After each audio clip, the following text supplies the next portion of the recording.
Para esto vamos a considerar que los muros del cuarto refrigerado tienen una superficie de 4 por 10 metros, una altura de 2.5 metros. Los muros fueron construidos con ladrillo hueco y fueron aislados con 63.5 milímetros de poliestireno. En este caso, poliestireno expandido. En el verano vamos a considerar que la temperatura exterior promedio es de 38 grados Celsius. Y se desea mantener la temperatura en el interior a menos 4 grados Celsius. El techo fue construido con material prefabricado. Y que, además tiene que considerar que el piso de la habitación está adecuadamente aislado, entonces no existe transferencia de calor del exterior. Y queremos calcular la velocidad de transferencia de calor. Entonces tienen que utilizar todo lo que han visto en transferencia de calor. En este caso tienen las paredes de un material y el techo de otro material. Por supuesto, tienen que considerar para las paredes que estas están aisladas. En este caso les digo poliestireno expandido, entonces tienen la conductividad de la pared. Luego les dicen que está construido con ladrillo hueco. Tienen la conductancia, eso tienen que incrementar en el coeficiente global de transferencia de calor en U para la pared. Entonces tienen dos cosas, tienen el material aislante y tienen el material con el que está construido el espacio refrigerado, la pared del espacio refrigerado. Además, del exterior tienen convección forzada. Les dicen que es en verano, tienen que tomar en cuenta este coeficiente de convección para añadirlo como una resistencia más a la transferencia de calor. Y en el exterior y en el interior, ya que se trata de una superficie vertical, entonces tienen que considerar también la convección natural con este coeficiente de convección. Para el caso del techo, tendría que considerar temperatura a la que va a ser refrigerada. Entonces tienen varios, este medio ambiente hasta 0 grados Celsius es una, este 0 grados Celsius hasta menos 29 tienen otra conductancia. Esto para materiales prefabricados. Entonces pueden calcular la transferencia de calor, primero para las paredes de la habitación, y luego para el techo, y luego sumar toda esa transferencia de calor. Ya tienen la presentación, entonces utilicen todos estos datos, lo que han aprendido en transferencia de calor, tienen que calcular el coeficiente global de transferencia de calor, que lo debería llamar U. Tienen el área de transferencia de calor y la diferencia de temperaturas entre el exterior y el interior del espacio refrigerado, y con esto pueden calcular la transferencia total de transferencia de calor del medio ambiente hacia el interior del cuarto refrigerado. Realizan los cálculos y en unos 15 minutos pueden decirme cuál es la transferencia de calor a través de las paredes y la transferencia de calor a través del techo.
Inge, perdón, una pregunta. En el caso de las paredes, lo que vamos a tomar en cuenta es conducción permanente, ¿no? Para el calor.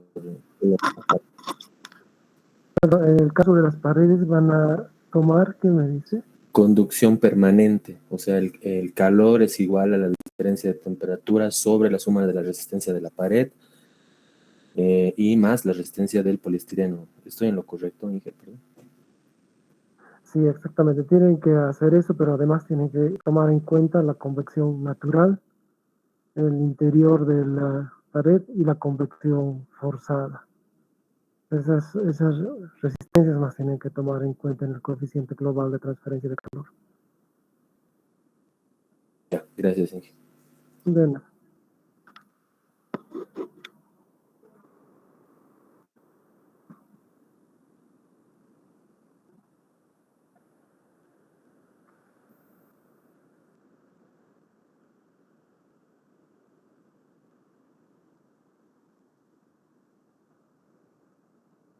Inge, respecto a lo que consultaba mi compañero, si está hablando del tema de transferencia de calor, viendo los diferentes aspectos o los tipos de transferencia de calor, venimos hablando ciertamente de mecanismos combinados, ¿no es cierto? Ya que estamos visualizando todos los aspectos de transferencia de calor. Sí, tendrían convección forzada, convección natural y tendrían conducción. Tendrían los tres procesos.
Y,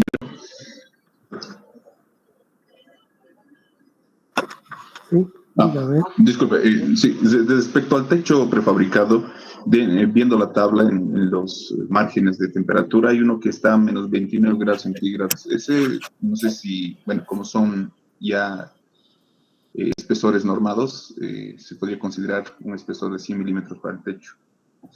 No estaría en lo correcto. Sería hasta menos 29, sí. Entonces, tendría que considerar este, que es porque es menos 4 grados Celsius, el espesor de 100 milímetros, y esta es su conductancia para la resistencia. Ya, perfecto, gracias. De nada.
Muy bien. Si ya tienen el calor que ha sido transferido del exterior al espacio refrigerado, tanto para la pared como para el techo, lo pueden poner en el chat, simplemente los valores para ambos.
Inge, perdón, para estas temperaturas hay que tomar en cuenta temperatura absoluta, ¿no?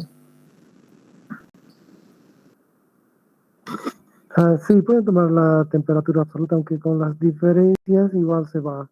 Igual el 273, por ejemplo, se va a simplificar. Pero tomen la temperatura absoluta.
Y una consulta, perdón, que estoy teniendo un pequeño problema aquí con los coeficientes de convección. Creo que nos mencionó unos coeficientes ya estandarizados, me parece, para estos casos. Sí, se encuentra aquí.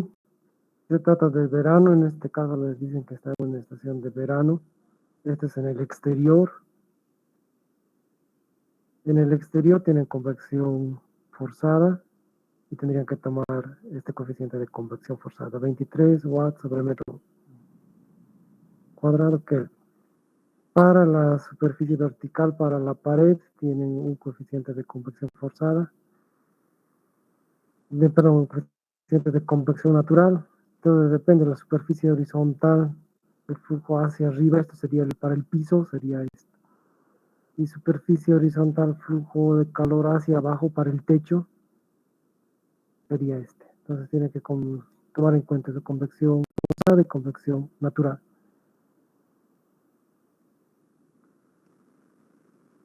En el enunciado mencionaba sobre una superficie, por lo menos del piso, libre hecho con ausencia de transferencia. Igualmente se va a realizar un análisis de convección natural, No, si porque el tema está, de conductividad ya no existiría, ¿cierto? ¿O me equivoco? ya no. Se les dice que no existe transferencia de calor del exterior. Como no existe, entonces no hay que considerar este coeficiente para solamente el techo. Solamente existe transferencia a través del techo.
Muy bien. Para las paredes, consideren que tienen 4 paredes, ¿verdad? Tienen que tomar en cuenta 2 de ellas van a estar en 10 metros de largo y otras 2 o 4 metros de largo.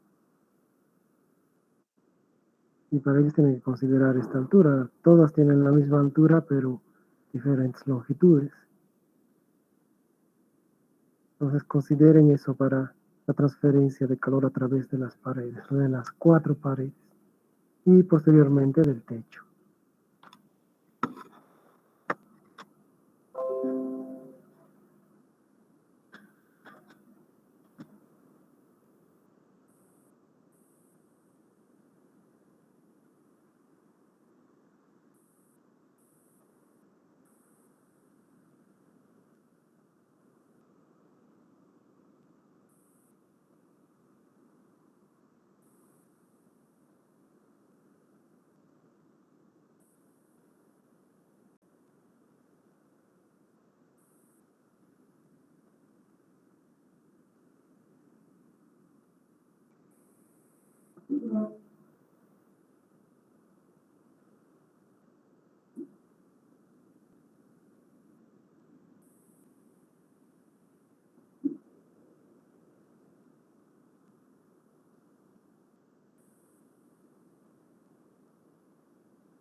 Y que una última consultita. En el tema del el ancho del ladrillo en el stand, por lo menos a lo que busqué es de 9 centímetros. No sé si estoy en lo correcto al asumir ese ancho en sí.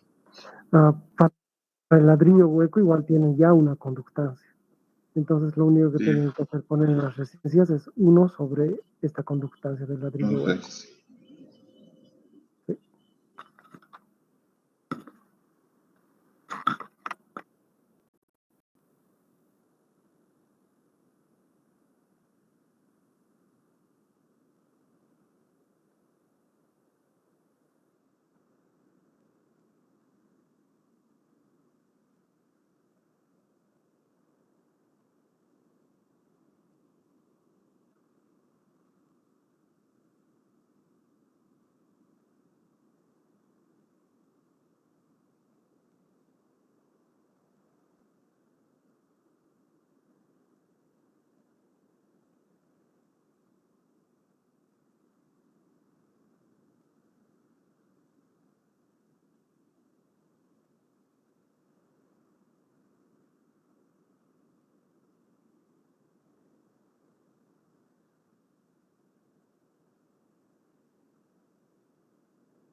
Y entonces, considerando esas áreas de transferencia de calor de dos paredes que van a ser de 4 por 2.5 y otras dos paredes de 10 por 2.5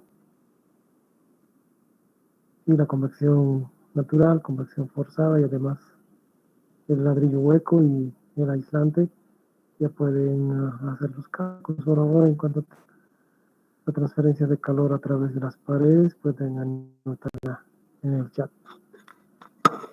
Y no sé si estoy en lo correcto, bueno, para quizás un indicio, yo he encontrado una transferencia de calor alrededor de, bueno, por el margen de los kilovatios, en realidad 128 kilovatios, un poco más.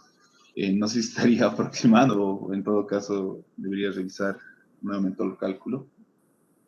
No sé si sería 28 un buen marco. Eso es para las paredes, Sí, ¿verdad? sí.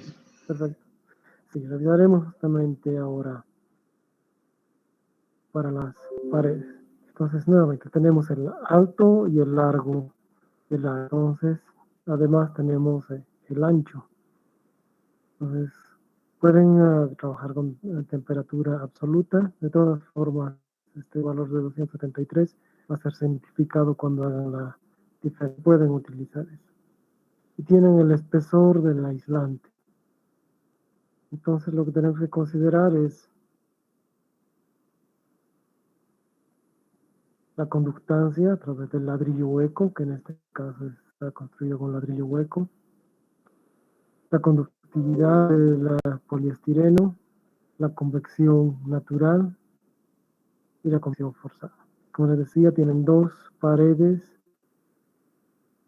que van a considerar este alto por el largo, las dos paredes en las que tendrían que multiplicar el alto por el ancho, que serían las 4 paredes del espacio refrigerado. Entonces, la suma de estas áreas sería 70 metros cuadrados. El coeficiente global de transferencia de calor tendría que ser 1 sobre 1 de cada resistencia. Entonces, el coeficiente de convección A, la conductancia del ladrillo, la conductividad del estireno y su espesor, claro, y la convección forzada en el exterior. Tú en las paredes saldría 0.445 watts metro cuadrado sobre Kelvin. Si quieren hacer la transferencia de calor a paredes, sería el área total de transferencia de calor, seguido por este coeficiente global de transferencia de calor, que es 0.445, y la diferencia de temperaturas, que sí sale 1.31 kilovatios en este caso. Entonces ahora necesitarían la transferencia de calor por el techo. Entonces, con base en esto, consideren esto, el área prefábrica, el área total de transferencia de calor a través del techo. Cuando termine lo pueden anotar en el chat. Dinero, en el cálculo, no sé si lo pudiera mostrar nuevamente, por favor. Aquí justamente donde puso los coeficientes de conductividad para el poliestireno, estamos hablando del espesor del poliestireno sobre la conductividad K, ¿cierto? Del poliestireno. Sí. ¿No sería el mismo caso para el ladrillo? Ahí justamente era mi duda, porque, bueno, suponiendo ponerlo 1, estaríamos asumiendo 1 metro, algo por el estilo, esa era mi incógnita. En cambio, si asumiríamos un espesor, digamos, de ladrillo de 9 centímetros, sería mucho más reducido, digamos. Eso. No sé si podría corregirme quizás. Sí. Justamente en el caso del ladrillo, vamos a ir acá, es conductancia. Entonces la conductancia, las unidades de la conductancia son watts metro cuadrado sobre Kelvin. No es una conductividad. ¿Por qué utilizamos una conductancia? Porque usa conductividad cuando el material es homogéneo y la transferencia de calor es homogénea a través de todo el material, la sección transversal del material. Pero el ladrillo hueco va a tener partes que van a ser ladrillo y otras que van a ser aire. Entonces no es homogéneo. Por eso se utiliza la conductancia. Y la conductancia, como pueden darse cuenta, tiene las mismas unidades que los coeficientes de convección. Watts metro cuadrado Kelvin. Entonces, cuando pongan acá el valor de la conductancia, van a llegar a ese valor, Watts metro cuadrado Kelvin. Es por eso que no usamos espesor. Muchas gracias, Inge. Mire que es lo fatal. No, de nada. Entonces, solo faltaría que calculen la transferencia de calor a través del techo.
Muy bien. ¿Tienes la transferencia de calor desde el techo?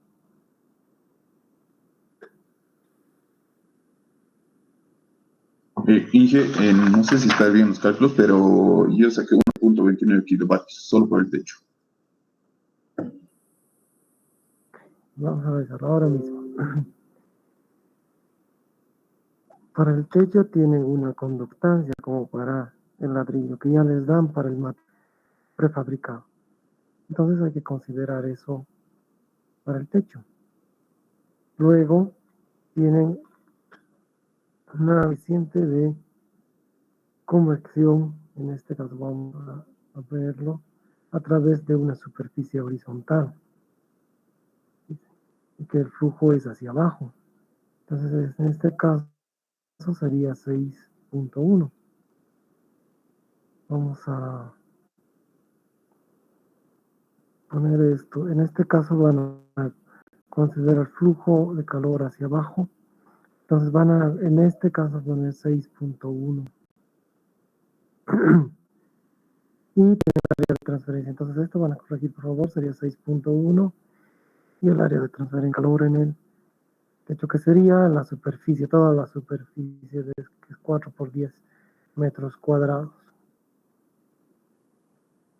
Entonces esto lo podemos corregir ahora mismo.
Vamos a poner aquí punto 1, sería su coeficiente de acción forzada. Tienen el área de transferencia de calor. Entonces simplemente hay que multiplicar este coeficiente. Por supuesto, el coeficiente de convección natural es el mismo. Entonces, en este caso sería 275 vatios. Ahora bien, como tenemos la transferencia de calor a través del techo y a través de las paredes, hay que sumar los dos. Y la suma de los dos sería 1.586, en este caso kilovatios. Entonces sí existe transferencia de calor y eso tenemos que compararla respecto a las otras cargas. Entonces es una de las cargas, esa sería la transferencia calor a través del cuarto y esto tiene que remover el evaporador, es parte del calor que tiene que remover el evaporador. Pero existen otras cargas, como la carga por infiltración, por ejemplo. Y como les dije, en menor medida, si es que hay luces, personas, motores, también tienen que ser consideradas. Pero eso lo vamos a ver a su debido tiempo, todas esas cargas. Pero esta sería una de las cargas que tiene que remover el evaporador. En este caso está bien aislado, entonces aunque parece grande, no es exageradamente grande, 1.5 kilovatios, porque el cuarto está bien aislado, tiene un aislante. Sería diferente si es que no tendría un aislante a través del ladrillo hueco. No sé si tienen alguna duda respecto a la resolución de este ejercicio.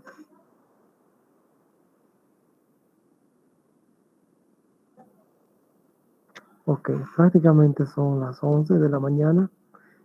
Nos quedaremos ahí por hoy. Y la siguiente clase vamos a ver la carga por infiltración, que es también importante, y vamos a ver cómo podemos minimizar esa carga por infiltración. Miguel, ¿Sí? disculpa que, una consulta aparte, bueno, mi parte de la resolución que se está ejecutando. Sobre esto, que estamos haciendo un cálculo mucho más preciso, ¿cierto? Sobre las pérdidas que se generan, en este caso, por las paredes y demás de nuestra cámara frigorífica y demás. Observé que en algunos casos, bueno, algunos que, por así decirlo, que diseñan cámaras de este tipo, concepto en porcentajes, no sé qué tanto se aproxima a esta situación, en la cual no hacen un pequeño diseño directamente según las dimensiones, ¿no? Lo ponen y dicen, a ver, vamos a necesitar tal equipo y bueno, un porcentaje de un 30% para cubrir toda pérdida. Entonces, he escuchado manejar este tipo de criterios, por así decirlo. No sé si eso es una mala práctica o al final es algo que todavía llega a subsanar. Entonces, un poquito eso como comentario que consultar. Lo mejor es calcular todos los coeficientes, porque en este caso todos los coeficientes que les he dado están destinados a cargas por refrigeración. Ahora, al final de esta unidad vamos a ver que les dan un aproximado para diferentes tipos de utilidades de las cargas de refrigeración, es decir, cuánto de calor se va a ganar por metro cúbico, por ejemplo, del área de refrigerado. Pero eso es en el caso en que no tengan idea de qué es lo que van a hacer. Si van a usar bloques de cemento, por ejemplo, que se los utiliza, en muchos casos se utiliza bloques de cemento, o ladrillo hueco. Entonces todo depende. Si van a cubrir, por ejemplo, sus paredes con cemento asfáltico en vez de utilizar un aislante. Entonces lo mejor es siempre calcular.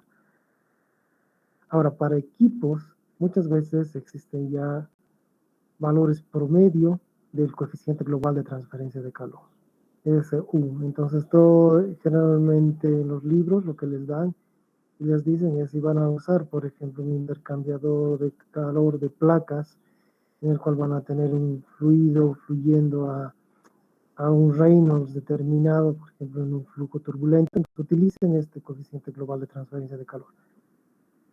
Entonces, para equipos o intercambiadores de calor ya existen esos coeficientes globales. Se ha actualizado en España esos coeficientes globales de transferencia de calor. Claro que hay que pagar y demás por esas actualizaciones, pero lo han hecho desde hace 3 o 4 años. Pero no varían mucho en las actualizaciones. Entonces, o bien se usan para intercambiar esos coeficientes globales de transferencia de calor, o bien se calculan. En este caso, en refrigeración es mejor calcularlos. Gracias. Es una duda que tenía porque, bueno, hemos dedicados al área de refrigeración que no consideran, digamos, por así decirlo, estos aspectos. No sé, también por la información, ¿no? que se tiene muchas veces, que son técnicos y demás. Y siempre había, ¿no? Cuando se les consulta, de más o menos cómo ellos proceden, digamos, al dimensionamiento de cámaras, te dicen, bueno, si tu cámara va a ser tanto por tanto, puedes meterle este equipo, ¿no? Este compresor o esta capacidad, tantos PPUs, y pues no te preguntan aspectos de aislamiento, pérdidas y demás. Más que todo, eso iba dirigiendo mi duda. Pero gracias. No, Gracias. de nada. Lo mejor es siempre hacer cálculos y estar seguros de lo que están haciendo. Por eso es ingeniería. Pero no se preocupen, está bien que me hagan consulta. Bien, entonces quedaremos ahí por hoy y la próxima semana vamos a continuar con cálculos de cargas por infiltración. Tengan una buena tarde. Hasta luego. Hasta luego.